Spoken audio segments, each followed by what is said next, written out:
It arrived in a wooden crate, unlabeled, unmarked, except for a single word burned into the side: eyes. Max Henderson, a struggling gallery owner in Los Angeles, wasn't looking to acquire new pieces that week. His backroom was already overflowing with half-forgotten surrealism and rejected student work.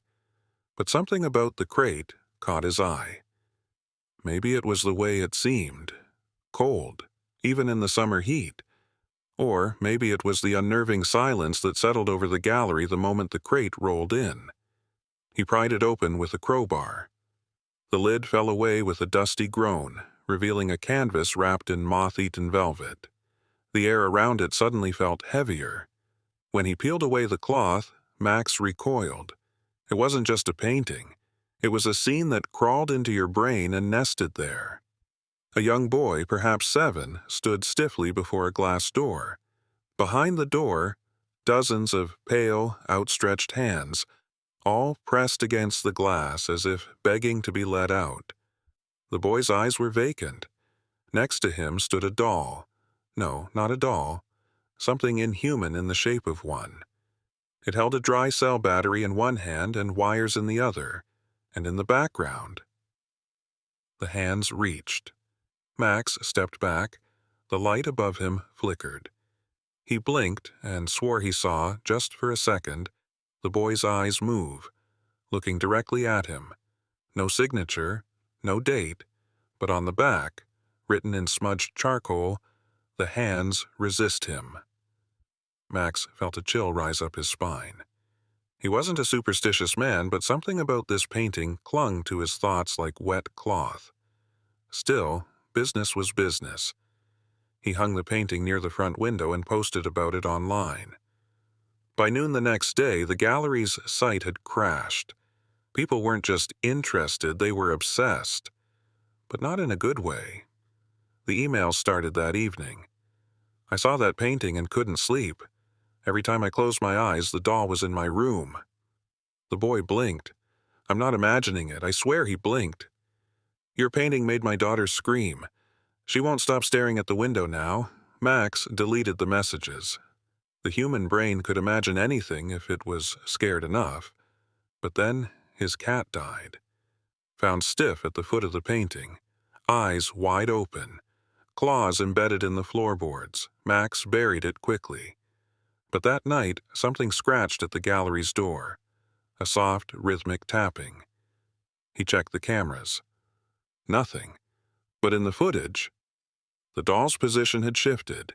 The battery and wires were now held upright, like it was about to connect them. By day 3, Max didn't sleep. He sat in a folding chair across from the painting, drinking coffee by the gallon. He tried covering it with a cloth. The hands behind the glass, he swore there were more now. They pressed harder. The glass seemed to bulge outward, like it was straining to hold them in. And then came Tuesday. A teenage girl walked into the gallery, alone. She pointed at the painting. Is that the one that kills you? Max blinked. Excuse me?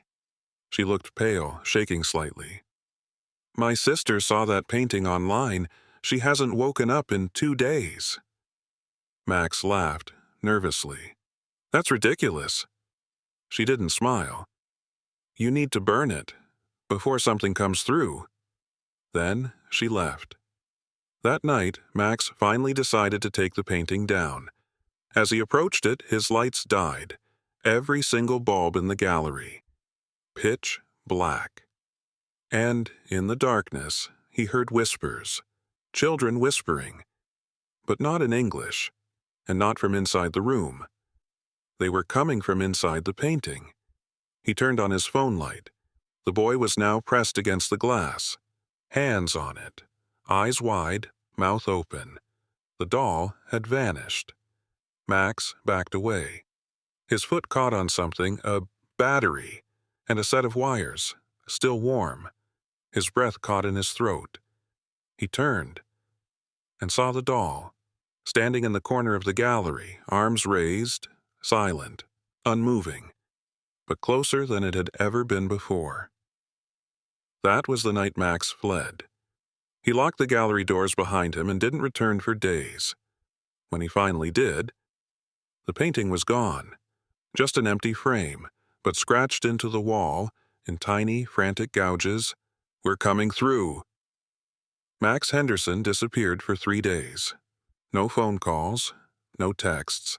His apartment lights stayed off. His mailbox overflowed. No one noticed. Until someone broke into the gallery. Her name was Emily Ward, a 22-year-old art history grad student. She'd read about the painting on obscure horror forums, the kind of places where people whisper about cursed objects and dare each other to stare into the abyss. Emily wasn't looking for dares. She was looking for proof. She slipped through the back window just after midnight. The gallery was dead quiet. Dust hung in the air like fog. The emergency lights glowed a faint red, casting long shadows down the hall. The painting, she expected to see it right away, but it was gone. The wall where it had once hung was bare, except for a blackened outline the exact size of the canvas, like the wall had been burned around it. And below, carved deep into the wood panels, "We're here now." Emily shivered. The air was heavy, humid, like breath. She turned on her flashlight, and there, on the far wall, something glinted. Eyes. Dozens of them. Painted eyes. She stepped closer. It was a mirror, but not her reflection. It was them. The boy, the doll, the hands. They stared back, trapped in the mirror like fish behind glass. And just behind them, half hidden in shadow, was a figure she hadn't seen in the original painting. A man. Tall, skin cracked like dry clay, smiling with too many teeth. He raised one finger and tapped the glass from the inside. Emily dropped her flashlight. It shattered. Darkness swallowed her whole. And then, footsteps. Behind her. Soft, bare. She turned quickly. Nothing. But on the mirror's surface, written in fog, "Do not wake him." She fled. 2 days later, Emily posted her findings online. A blurry photo of the mirror, a description of the whispers she heard, a plea. Don't look for it. It's not a painting anymore. It's a door. The post went viral. Thousands of comments poured in. Some mocked her. Some believed. But one stood out. From a user named Resist1972, it started in 1972. I was the first. Attached was a photo. An old man sitting in a hospital bed, tubes in his arms. Beside him, the original painting. Only, the boy's face was missing. Just a smear of black paint where his head should have been. Emily messaged the account. No reply. She dug deeper. That's when she found Bill Stoneham, the artist who painted The Hands Resist Him, still alive, living alone in Northern California, and willing to talk. She booked a flight the next morning. But that night, at her hotel, she received an envelope under her door. No return address, no markings. Inside, one Polaroid photo of herself, sleeping in bed, taken from inside the room, and behind her, in the shadows, the doll. The next morning, she vomited from fear. Still, she boarded the plane. She had to know. Bill Stoneham lived in a weathered house surrounded by redwoods. He looked older than his age, hands shaking from tremors he didn't try to hide. He didn't invite her inside. Instead, he sat with her on the porch and stared into the trees. Then he spoke. His voice was barely a whisper. "The boy is me. The doll is someone I dreamed of as a child. But the hands came later." Emily asked what he meant. He took a breath. "I didn't paint them. Not at first. They appeared weeks later. One morning the canvas was different. More hands. More faces. And one night, I dreamed of a voice saying, 'Every time someone looks, we get closer.'" Emily felt a lump rise in her throat. Closer to what? Bill didn't answer.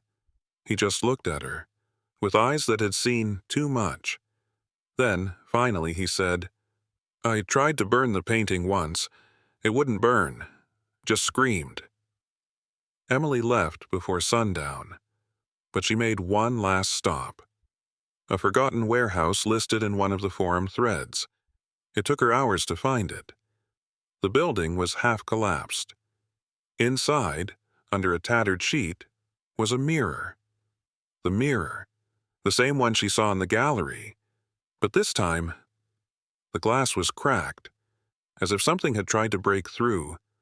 On the floor, in ash and dust, a message had been scrawled, "Do not look into their world, or they will look into yours."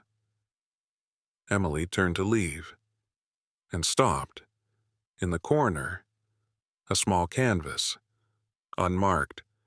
She peeled back the cloth. It was a new painting. The boy, the doll, the hands. But this time Emily was in the painting too, standing beside them, eyes wide, mouth open, screaming. The silence in the gallery was unnatural, not peaceful, not quiet. It was a silence that pressed against your skin, like a too heavy blanket in the dead of night.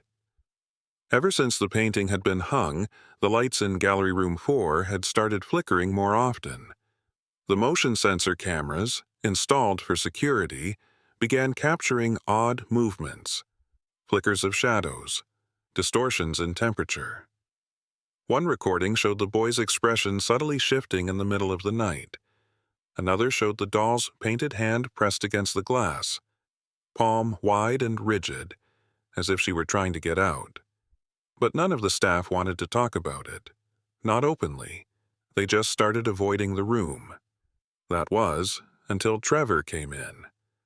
Trevor was a new hire, college student, art history major, eager, rational, the kind of guy who brought his lunch in a reusable container and corrected people about Monet versus Manet.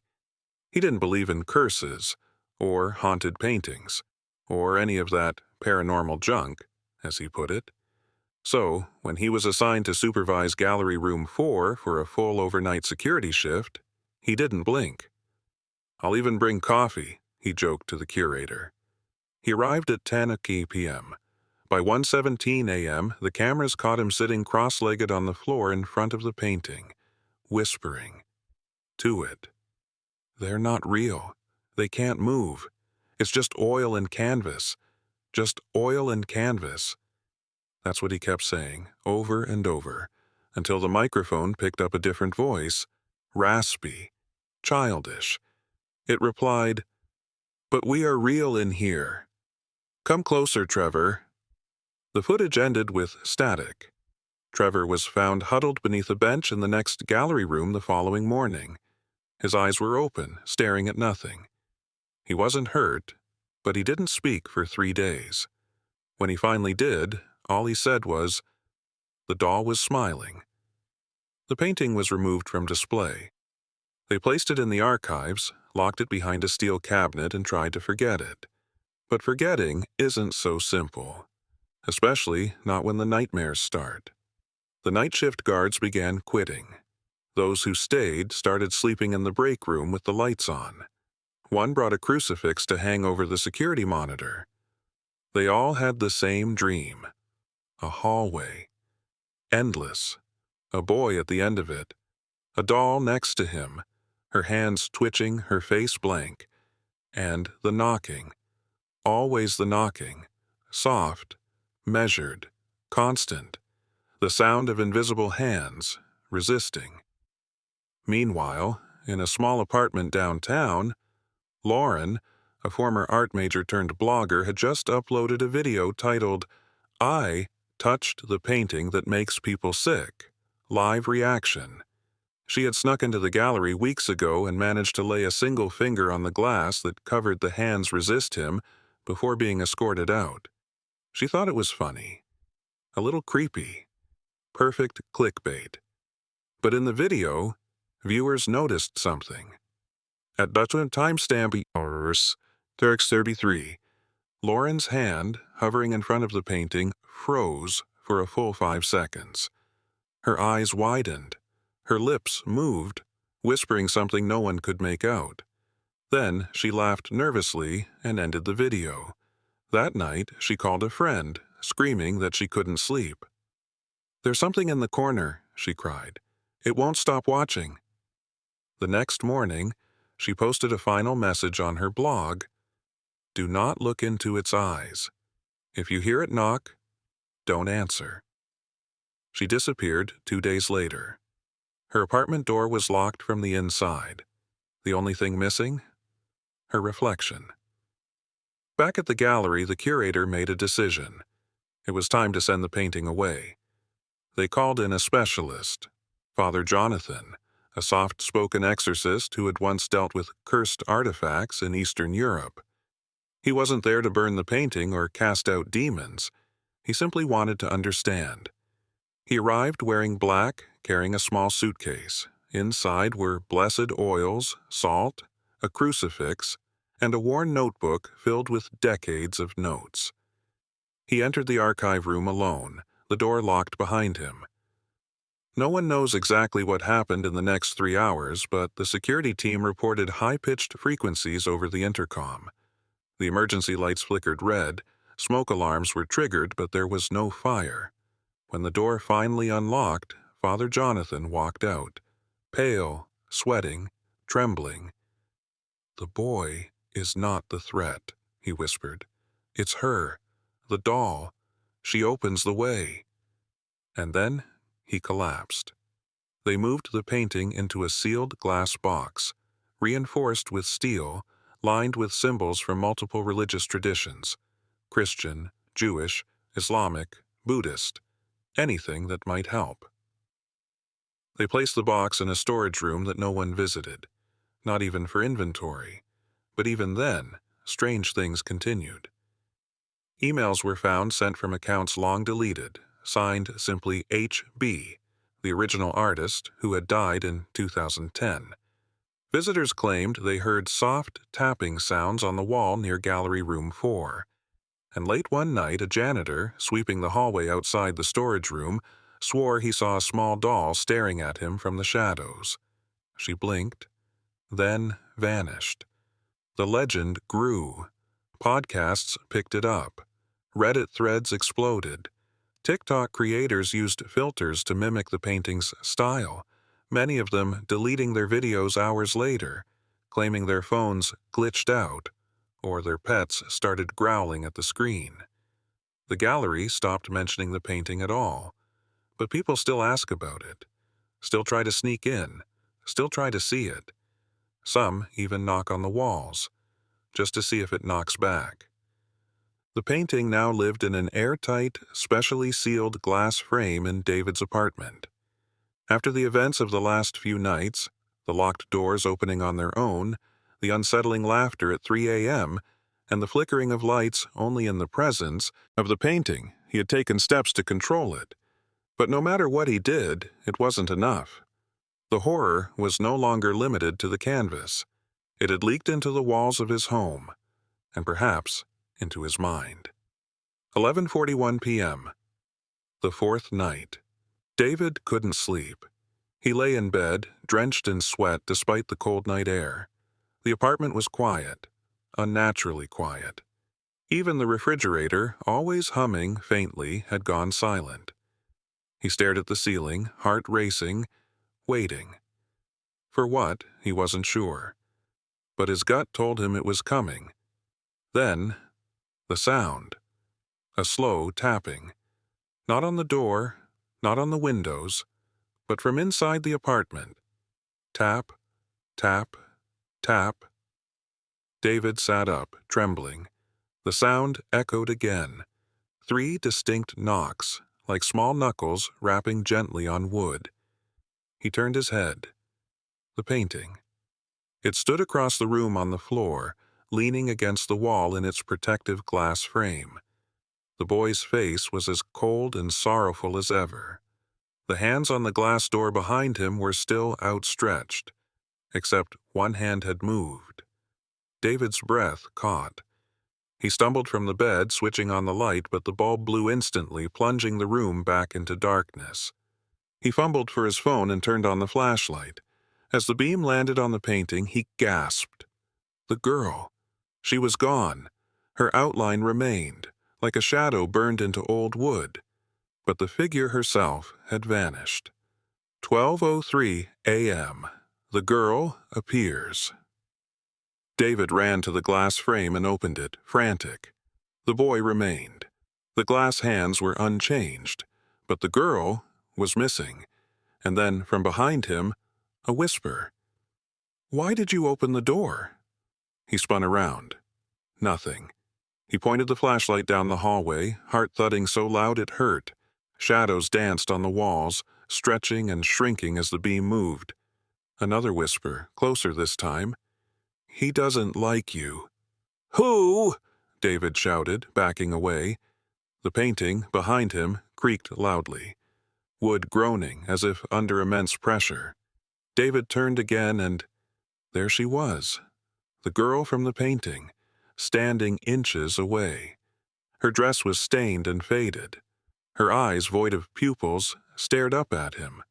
She didn't move, didn't blink, just stared. David's scream caught in his throat. He stumbled back, tripped over the edge of the rug, and fell hard. When he looked again, she was gone. But where the girl had stood, the floor was wet. Tiny footprints led away, fading as they neared the wall. 1:27 a.m. The hidden room. David spent the next hour pacing, drinking whiskey straight from the bottle, and trying to calm himself. He told himself it was stress, hallucinations. Maybe he'd had a psychotic break. But deep down, he knew better. And when the clock struck 1:27 a.m., something strange happened. A section of the wallpaper began peeling away on its own. Right behind the painting, David watched, frozen, as the paper curled downward like burning parchment, revealing a square panel of wood underneath. He pressed it. It clicked open. Behind it, darkness. A small tunnel, no wider than a crawl space. Old, musty air poured out, reeking of mildew and something else. Coppery, like blood. David hesitated, then he grabbed his flashlight and crawled inside. Inside the walls. The tunnel was narrower than he expected, forcing him to crawl on elbows and knees. He inched forward, each breath echoing in the tight space. Dust clung to his skin, cobwebs caught in his mouth. And then, a sound ahead. A child's sobbing. He paused. "Hello?" The crying stopped instantly. Then, in a soft, dry whisper, "He's here." David's blood turned to ice. He pushed forward until he reached a chamber. It was a tiny square room hidden between the walls of his building. Inside, lit by a flickering candle, were toys. Old, rotting toys. A cracked porcelain doll. A teddy bear missing an eye. Drawings on the walls in red crayon. Figures standing in fire, a tall shadow looming over a smaller child. In the center of the room, a chair. And sitting in it, the girl. Or rather, what was left of her. Her mouth hung open, eyes hollow, head tilted unnaturally to one side. Her hands lay limp on her lap. She looked taxidermied, preserved, like a doll. David staggered back, choking. And then she moved. Her head lifted. Her mouth moved. "I told you. He doesn't like guests." 2:11 a.m. The door. David fled the crawl space and slammed the panel shut behind him. He shoved furniture in front of it and ran to the front door. Locked. He twisted the knob, pulled, kicked. Nothing. Then the lights in the hallway blew out. He turned and saw the boy from the painting. He stood at the end of the hallway, staring. But his eyes were no longer sad. They were empty. Black, soulless. David shouted, "What do you want from me?" The boy didn't answer. Instead, the painting, now inexplicably hanging again on the wall, began to change before David's eyes. The girl was back, but her face had morphed, twisted, screaming. The boy's mouth was open now too, laughing. And the glass hands? They weren't just hands anymore. They were pulling something through. Something large. Something not human. David dropped to his knees, crying. The air grew cold. The floor vibrated. And then a voice, deep, guttural. "I'm here now." There's something deeply unnatural about watching a painting move, especially when the gallery is closed, and you're the only one there. Mallory was no stranger to closing up late. She'd worked at the Dunridge Art Gallery for nearly 3 years. Cataloging, cleaning, and double-checking the alarm system, these were all routine. What wasn't routine was the sound of faint tapping, coming from the east wing, the wing housing the Hands Resist Him.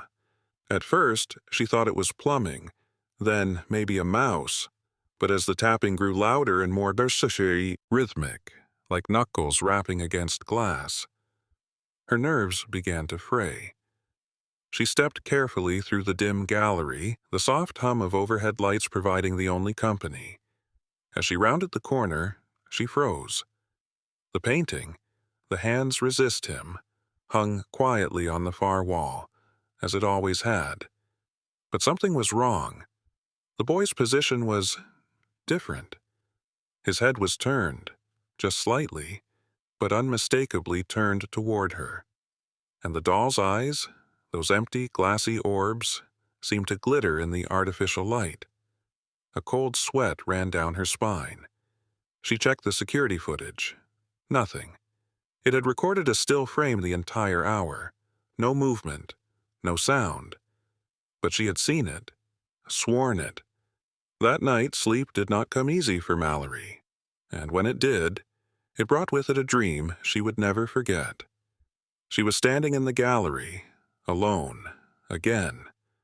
But the walls were melting, the frames rotting like old wood. The boy from the painting stepped out, his feet silent against the tile. Behind him, dozens of hands, disembodied, decayed, pushed through invisible walls, clawing and reaching as though trying to escape some unseen prison. The doll followed, her head twitching unnaturally with each step. "She let us in," it whispered in a gravelly voice that did not match her porcelain face. "She looked too long?" Mallory woke, screaming. The next morning she called in sick. But the gallery called her anyway. A motion alarm had been triggered, and the camera near the painting had gone black. The footage simply stopped at 3:13 a.m. Just static. When Mallory returned that evening, hesitant but curious, she noticed something odd. The boy's hands in the painting, his fingers, had shifted. Before, they were at his sides. Now, they pressed against the glass door behind him, splayed out like he was leaning against it, pushing against it. And the hands, the ones pressing from the other side of the door in the painting. There were more of them now. She called her coworker, Adam. He thought she was joking. "Maybe you just didn't notice before," he said. But Mallory knew what she saw. She pulled up archived photos of the painting from when it was first hung. Her breath caught in her throat. The original had 5 visible hands behind the boy. Now there were 9. She started researching. That's when she found the blog. A user under the name Red Glass Eyes Yishamehi had documented their own experience with The Hands Resist Him. They'd bought a replica from an online auction years ago. Within weeks, they claimed they were haunted by relentless nightmares. Every time they dreamt, the painting looked a little different. By the 3rd week, the boy in their dreams had spoken. "Let me in." The user had destroyed the replica, burned it, and yet the dreams continued until the user stopped posting. No final entry, no goodbye. Just silence. Back at the gallery, things worsened. Mallory began seeing movement in the reflection of the glass. Not behind her, not around her, but within the painting itself. The boy's lips began to part. His eyes, once hollow, began to glimmer, like there was something inside trying to crawl out. One night, while locking up, the fire alarm triggered. Sprinklers erupted, dousing the gallery. And yet, only one painting was ruined, or rather, transformed. When Mallory ran back into the gallery to shut off the alarm, she slipped on the wet floor, flashlight clattering across tiles. And there it was. The painting was soaked, but the ink, the colors, they had shifted. The boy's face, distorted. Half of it had melted away, revealing what looked like bones, a black cavity where his eye had been. And the doll, she was no longer holding his hand. She was holding a knife. That was the last night Mallory worked at the gallery, but she didn't quit. She vanished. No note, no goodbye. Her apartment was found untouched, keys still on the table, food rotting in the fridge. But her laptop was open. To the same blog, to the final page and the last typed line on the screen. It's not just a painting, it's a door, and it's starting to open. The gallery closed indefinitely the week after Mallory disappeared. No official statement, no police press conference, just a hastily printed sign on the door. Temporarily closed for renovation. But locals whispered the truth. The night guard quit. 2 docents refused to re-enter the East Wing. And when one custodian tried to cover the hands resist him with a black cloth, he broke his arm in 3 places. No one saw what happened. That's when I became involved. I'm Julian Mercer, a researcher of haunted art and cursed relics, not a ghost hunter, not a YouTube skeptic, but someone who has seen things and learned to believe. The curator contacted me quietly, desperate. He'd read my paper on the San Remo mural, the one that bled when sunlight hit it. He sent me one picture, one high-resolution photo of the painting. I stared at it for hours, not because of its artistic merit, but because every 10 minutes I swore it changed. At 11:04 p.m., the doll's mouth was closed. At 11:15, it was open, a thin, jagged smile I hadn't noticed before. I arrived at Dunridge the next morning. The gallery was empty, silent. The curator met me with bloodshot eyes and a shaking hand. "I shouldn't have accepted it," he whispered. "It was supposed to be a collector's gift, just a loan. But now, it won't leave." We walked together down the main corridor. Paintings stared from every angle, but none of them mattered. Until we turned into the East Wing. There it was. The hands resist him. But something was wrong. The boy was gone. Just the doll now, standing alone in front of the glass door, head tilted. And behind her, more hands, maybe a dozen, pushing harder than ever. Some cracked, some bleeding. The curator fell to his knees. "This isn't how it was. This isn't how it ever was." He pulled out a tablet, showed me an image from 3 days prior. The boy, stiff and pale, still stood next to the doll, expressionless. But now he was missing. It felt like the gallery itself exhaled. The air grew heavier. The lights flickered once. I leaned in. The glass in the painting, it shimmered. Not painted shimmer, real shimmer. I touched the canvas, expecting rough texture, but instead, my fingers pressed cold, smooth glass, like a real window. I jerked back. "That's not oil on canvas," I said. The curator didn't reply. He was staring at the doll, mouth open now, wider, too wide. I looked again. The doll's arm had moved. It pointed toward the hallway. A hallway inside the painting. One that hadn't existed before. That night I stayed alone in the gallery. For research. I set up 4 cameras. Infrared, motion sensitive. One facing the painting directly. Midnight passed. Nothing happened. 1:07 a.m. Motion detected. Camera 2, facing the back corner, flickered. Then the feed cut. I switched to camera 1. The painting. At first a minute or so was nothing. Then movement. A figure, shaped like the boy, stepped into frame. Inside the painting. But now he was older. Not a child. A teenager. Sunken eyes. Skin like cracked porcelain. And he was staring directly at the camera. Then he smiled. The feed cut to black. I woke to footsteps. Inside the gallery. Hard, slow footsteps. Not shoes. Bare feet. I grabbed my flashlight. Nothing. Until I turned toward the painting. And screamed. The canvas was ripped open from the inside. A long, vertical gash where the door had been. The glass shattered. Oil paint had run down the frame, pooling like blood. And on the floor, a handprint. Not painted. Real. Small. Like a child's. Still wet. The painting was removed the next day, locked in the vault. But I don't think it mattered. The vault light flickered constantly. Guards refused to patrol past midnight. And one intern claimed she saw the boy's reflection in her car mirror, even though she hadn't been near the painting. I left Dunridge soon after, but I couldn't escape it. Because now, it follows me. My own camera system caught something last week. 2:44 a.m. In my office, a flicker in the hallway light, a shape in the mirror. The doll, just standing there. No mouth, no hands, just her head. And the whisper that followed, "The door is not a door.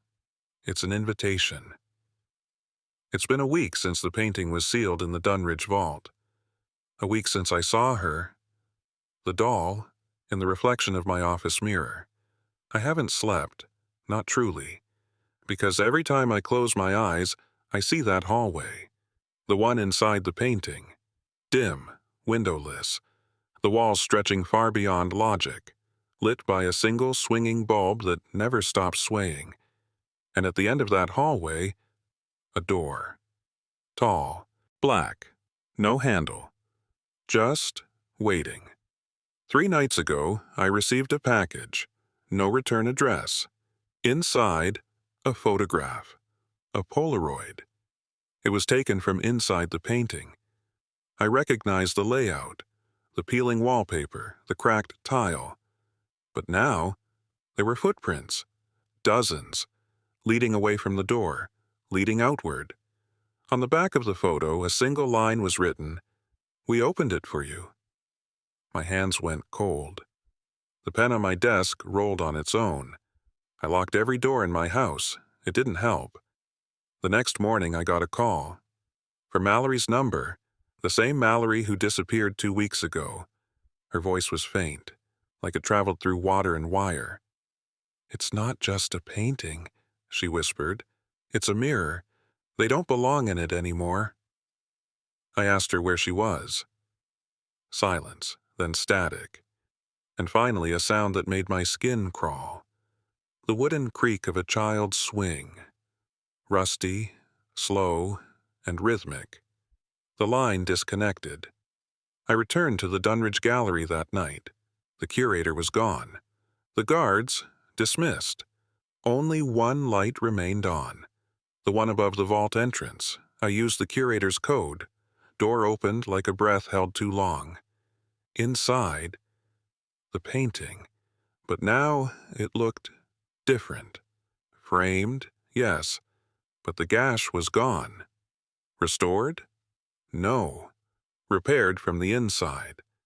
The boy stood there again, but older still, maybe in his 20s, skin tight over bone, eyes hollow, one hand raised, index finger extended, pointing to the right corner of the canvas, where now, for the first time, there was a second door, smaller, rectangular, with something dark oozing from its edge. A sound began, low, like whispering, but reversed. The air turned cold, my breath visible, and then the painting moved. I saw the boy blink. His eyes tracked me. And then he stepped out, 1 foot over the canvas edge, onto the gallery floor. I froze. He didn't speak, just watched me. Then, slowly, he turned and pointed to the painting behind him, inviting me in. I did the unthinkable. I stepped forward, and the surface, it wasn't solid. It rippled, like smoke caught in resin. I reached out, and my hand went through, then my arm, and suddenly, everything pulled me inside. The hallway was real, smelled of mildew and old rot. The floor creaked with every step. Shadows danced where no light fell. The doll waited in the middle, eyes black, unblinking. And behind her, a wall of hands, reaching, clawing, not painted, real. Some were tiny, others large, some twitching, others still. They pressed against the wall, as if trying to escape something worse on the other side, and in the center of them, a face. I don't know how to describe it. It wasn't human. It wasn't anything. But it knew me, and it smiled. Suddenly, the hallway shifted. The floor bent. The walls twisted into impossible angles. Voices screamed in my ears. You see now.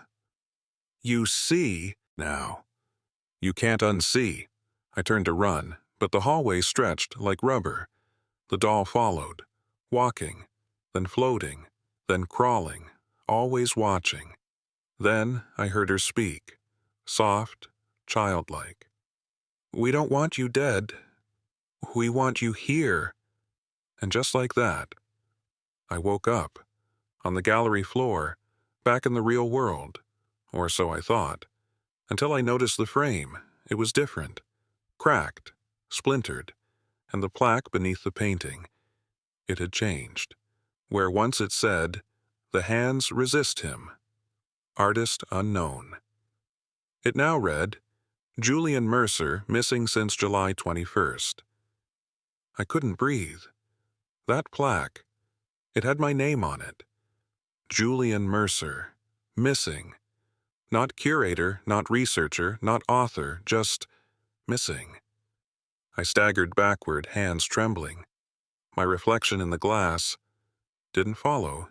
It just stared back. Expressionless, eyes too dark, smile too still. And then, it winked. I fled the gallery. Midnight streets warped around me. Street lamps flickered in and out like dying stars.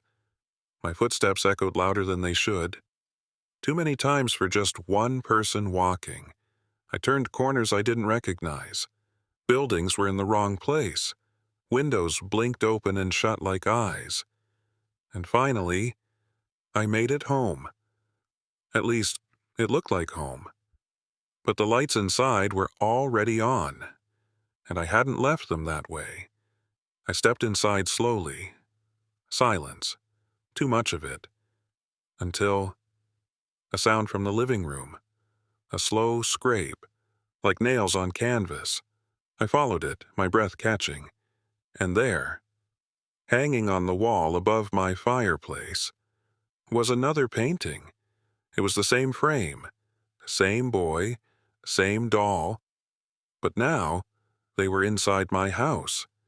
In the background of the painting, I saw my own couch, my bookshelves, me, sitting in a chair, face slack, eyes closed. And then, the painted version of me began to move, its head tilted upward, eyes opened, and it looked at me, then smiled. I turned to run, but something was already in the hallway, not footsteps, no. Something dragging, a long, wet slither. From the shadows, a shape emerged, the doll, but twisted, melted, limbs too long, flesh stitched with thick black thread. Her head tilted unnaturally as she whispered, "Don't you see? This is where you belong now." We made space inside the frame. I slammed the door to my office, locked it. But as I backed away, I heard canvas stretching. Behind me, on the far wall, a new painting had appeared. Fresh paint, still dripping. And in it, me. At my desk, terrified. The doll's hands resting gently on my shoulders, I tried to destroy it. Hammer, fire, nothing worked. The painting healed, regenerated, and every time it did, the version of me inside looked more resigned, less afraid, like he knew, like he'd accepted it. That night I received another Polaroid, slipped under my door. This one showed the boy and standing, alone in a void. Canvas stretching infinitely behind him. His mouth was open, a scream caught in eternal silence. Written on the back, "One of us has to stay. The frame can't be empty." And now I understand. The painting isn't a window. It's a prison. It holds what should never be free. But the door was opened. The boy walked out. Something walked in. And the balance shifted. Now the painting is missing someone. Me. The hands have started appearing around the house, in mirrors, in door frames, pale fingers reaching out. Not to pull me in, but to welcome me home. And the doll? She never moves when I look directly, but I see her out of the corner of my eye, sitting in chairs, standing in doorways, holding the hand of a child I don't recognize, and both of them smiling, waiting. The worst part? I can feel it now. Something behind my skin, stretching, warming, becoming canvas. And when I look in the mirror, I no longer cast a reflection, but I see him, the boy, trapped again, screaming without sound. As I take his place, and as I write this, I know it's too late, because I just heard the creak of a frame behind me, and a voice, soft, whispering, "You look better this way." The walls are pulsing. That's not a metaphor. They breathe, slowly, wetly, as if the house itself is alive now. Canvas like skin stretches over every surface, veins visible beneath the fibers. I tried to leave again, opened the door, found another hallway, same door at the end, same sound of whispering brushstrokes just out of sight.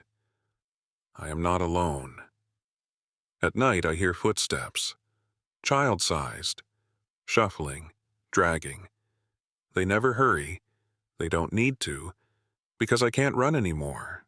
My legs are heavy like they're filled with paint. My thoughts are slowing. Harder to remember what was real. Harder to resist them. I found a mirror, cracked, distorted. In its reflection I no longer saw the room but a dim studio. The boy was there, sitting, painting. Not the doll, not the door. He was painting me, or what's left of me. I tried to scream, but my mouth didn't move. I could only watch as the brush in his hand filled in my eyes, my expression, slack, numb, resigned. I banged on the glass. The boy looked up, eyes hollow, lips moved. "You took my place." And then the mirror shattered. I don't sleep anymore. The frame won't let me. It's watching. Sometimes it breathes. Sometimes it hums. A melody that sounds like oil dripping on wood. I cover it with sheets, but they always slide off in the night, or burn, or scream. One morning I found the sheet soaked in black paint. Words smeared across it. The hands never left. And they haven't. They're in the walls, under the bed, behind the ceiling light. Fingers. Thousands of them. Some are skeletal. Some are cracked porcelain. Some human. They reach for me when I blink, when I look away, when I turn my back. But they don't drag me in. They're not pulling. They're offering. They want me to come willingly. Last night, I found a note nailed to the inside of my closet door. It was in my handwriting, but I never wrote it. If you go back inside, you can fix it. You can trade places. Balance the canvas. End the nightmare. The signature at the bottom read, Julian Mercer. But it wasn't mine. Not this version of me. I remembered what Carmen said in the very first email. That painting lets something out. But maybe it can pull things back in. Maybe that's what it always wanted. Someone willing. Someone broken enough to step into the brushstrokes. And now, I am exactly that. The gallery reappeared in my hallway this morning. Same cold air, same flickering lights. But everything inside was changed. The painting no longer hung on the wall. It floated in midair, frame spinning slowly. The doll was gone. So was the boy. And in the center of the canvas was a swirling ink-black void. Hands reached out from it, eager, shaking, trembling with need. I stepped forward, and the void whispered. It didn't use words. It used images, flashes of what could be. A restored frame, a boy smiling, a doll lying still, a world no longer haunted, but a price. Always a price. Me. I don't remember stepping into the frame, I just remember cold, and silence, and the feeling of wet linen wrapping around my body. Then, paint, being poured over me, seeping into my mouth, my lungs, my soul, color draining from my skin and settling into the canvas. My fingers stiffened, my eyes locked forward, and just like that, I was part of it. On the other side, I saw the gallery again. Saw someone else enter. A woman. Familiar. Carmen. She approached the painting. Me, now, hanging silently in the center of the wall.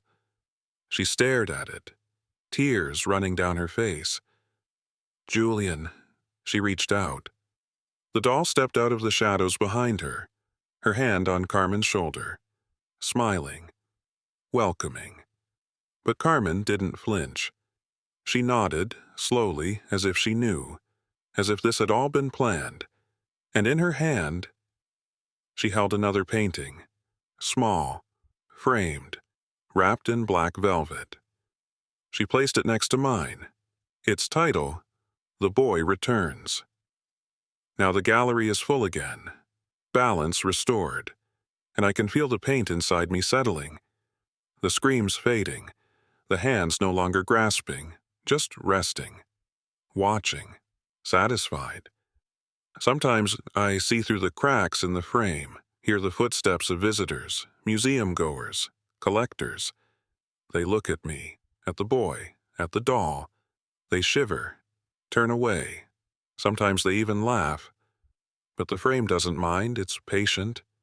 It waits. Because sooner or later, someone always steps too close, and the canvas opens. It's been weeks, months.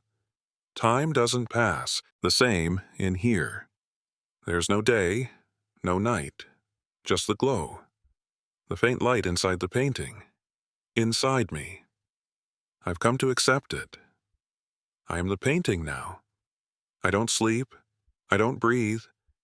But I feel everything. Every footstep in the gallery. Every shift in light.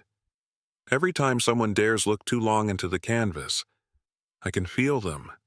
Their warmth, their fear, their curiosity, and that is the most dangerous thing of all. Carmen left. I don't know where she went. But the last thing she whispered before disappearing through the gallery door was, "Someone else will come." They always do. The hands remember. She sounded tired, resigned, like she'd carried the weight for too long. And now, the boy is back. but not inside the frame. No, he walks the halls again, alone, free. He no longer looks angry or hollow. He looks watchful, as if he's guarding the painting now, or maybe keeping it fed. The doll stands beside him, never moves, but her eyes track you wherever you go. Sometimes I think she was never a doll to begin with, just another soul who stepped too close and stayed too long. Like me. They've cleaned the gallery, repainted the walls, re-hung the frames. But mine, the hands resist him, still hangs in the center. Always in the center, velvet rope in front of it, plaque polished every morning. The note reads, Artist unknown, circa 1972. Medium, oil on canvas. Do not touch. No mention of me, of Julian Mercer, of what was lost, or trapped, or waiting. Today, I felt something new. The footsteps were smaller, lighter. A child, a boy, maybe 8 or 9. He walked up to the frame with wide eyes, pointed, asked his mother, "Why is the boy in the painting so sad?" I wanted to scream, to warn them, to beg. But my mouth doesn't move anymore. Only my eyes. Only the hands behind me. They shift when someone notices, just slightly. Enough? The boy lingered. His mother called him back. He didn't move. His hand slowly lifted toward the frame, toward me. Just before his fingers touched the surface, the gallery lights flickered. A hum filled the air, soft, low, like breath from between canvas fibers. The boy turned his head sharply, staring at something just behind him. And he saw her, the doll, grinning. He ran then. Smart kid. But it's too late. His scent is in the frame now, his breath, his curiosity. The painting remembers. The hands remember. They're reaching again, restless. I used to think the painting was cursed, that it was evil, but now I know better. It's hungry, that's all. It was always meant to be fed, with fear, with guilt, with lives that brush too close to the frame. The painting doesn't kill, it keeps, like a collector of moments, of souls, of watchers who stayed too long. And me?